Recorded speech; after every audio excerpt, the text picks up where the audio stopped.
Greetings to you all and welcome to the Manifested e-learning platform. Today we are proceeding with the topic, the board and committee meetings. Our focus today is on meetings of board committees.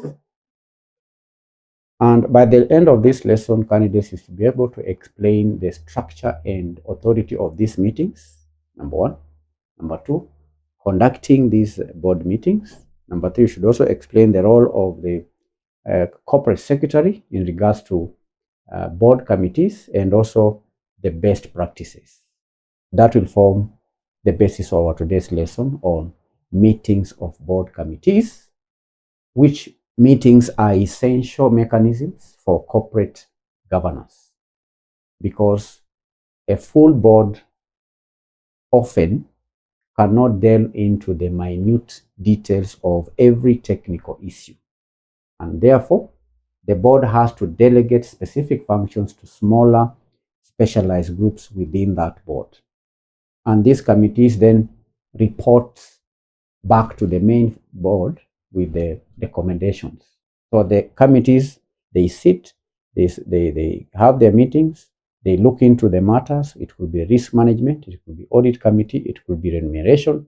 So it then reports to the full board with recommendations on what the board should do. And we have procedures, we have legal standing and even conduct of these meetings, which are governed by a combination of the Companies Act and the company's articles of association, including the board charter. There could also be sector-specific codes, such as the Capital Markets Authority, Code of Corporate Governance for listed entities, and also the Mongozo Code for state corporations. So these codes can also give direction on how the board committees are to be conducted. So that's why we are talking about the structure and authority. What is the structure and authority of board committees? One, structure and authority. Structure and authority. Now, committees are established by the board of directors. That is establishment. Number one, committees are established. Board committees are established by the full board. Establishment. Noted that committees are established by the board of directors, and for certain sectors like banking sector or even listed companies, specific committees such as the audit committee are mandatory. It's not the board that decides whether there will be an audit committee. No, the specific industry codes can also force a company to have a committee like the audit committee. Then what is it? When forming the board committee, there has to be terms of reference. Terms of reference. You cannot have a board committee without terms of reference. Every committee must have a formal TOR that is approved by the board. And this document outlines the committee's specific purpose, the scope of authority, the membership, and also the reporting requirements. Then still under structure and authority, there is delegation. Delegation.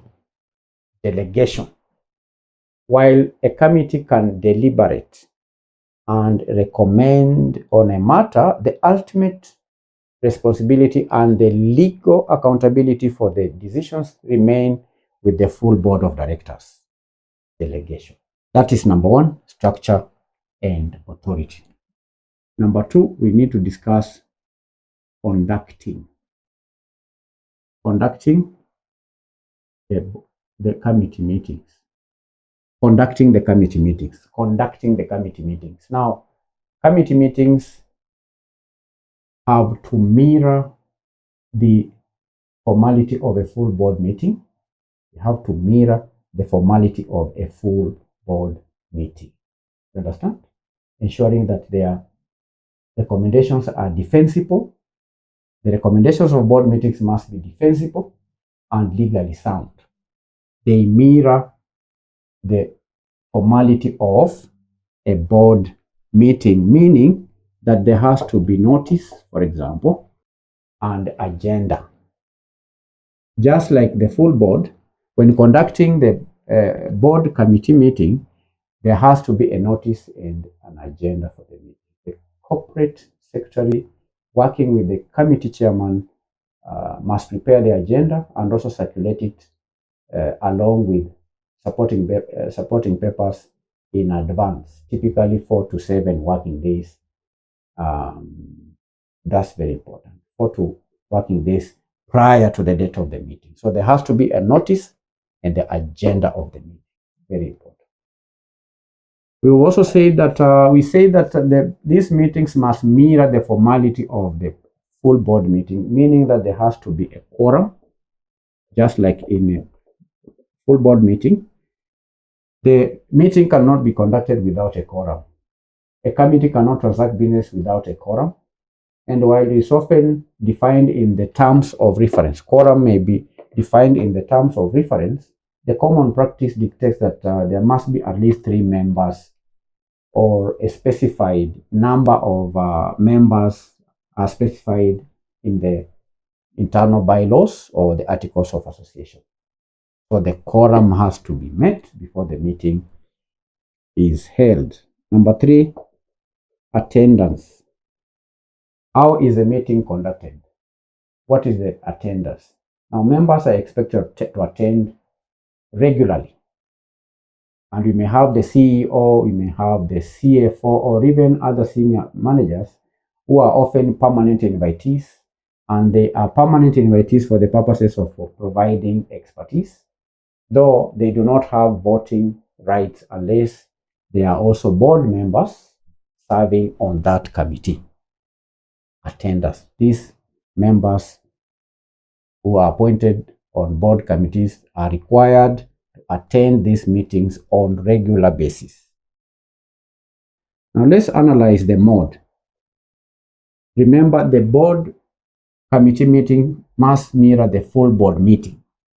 And we know in a full board meeting, the mode could be physical, it could be virtual, or a hybrid of physical and virtual.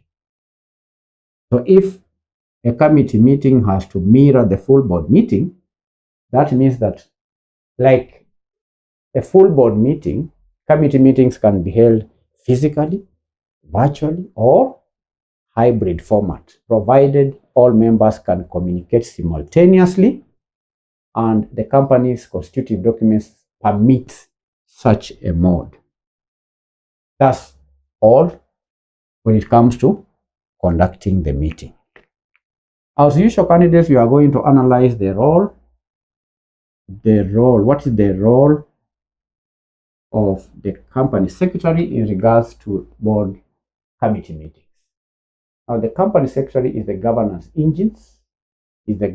engine behind committee meetings, because it is the company secretary that helps with the preparation.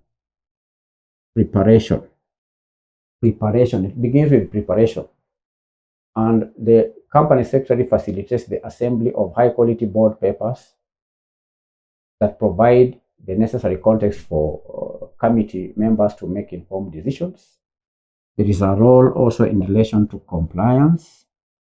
Just like in a full board, during the committee meetings, the company secretary has to ensure that the company stays within its delegated powers and follows the rules set out in the terms of reference. There is also the question of minutes. During board meetings, documentation has to be done, and therefore documenting the committee's deliberations and recommendations is the work of the corporate secretary, and these minutes must be accurate as they become the official record, proving that the meeting exercised due diligence. There is a role of the company secretary in relation to reporting. The company secretary has a reporting role. The secretary has to ensure that the committee findings are formally presented to the main board during the next full board meeting. So these are the roles of the corporate secretary. Let's, in closing, candidates discuss best practices. What are the best practices when it comes to committee meetings? One best practice for effectiveness is clear purpose. There has to be one, the meetings must have a clear purpose. What do we mean by clear purpose? Clear purpose, clear purpose, clear purpose, clear purpose. Now, committees should avoid duplicating the work of the full board. They should focus on the technical part, the deep dive. They should focus on reviewing draft financial statements, for example, assessing specific risk profiles, those deep technical issues. That's the best practice. There has to be clear purpose so that there is no duplication of effort.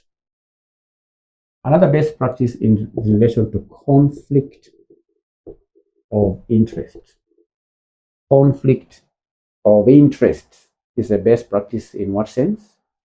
In the sense that members must declare any conflict of interest at the start of every committee meeting. And if a conflict exists regarding an agenda item, then the member must recuse themselves from that part of the discussion. They should not take part in that discussion. They should not vote on that matter. Then performance review is a best practice. Performance review is a best practice when it comes to meetings of board committees. Committees should periodically review their own performance and their terms of reference to ensure they remain aligned with the company's strategic needs and the regulatory environment. And candidates, that's the end of today's lesson on meetings of board committees. In this lesson, we've studied the structure and authority of these meetings. We've seen that these meetings are established by the board, and in establishing meeting, the board has to ensure that there is a terms of reference, clear terms of reference. There is an item on delegation.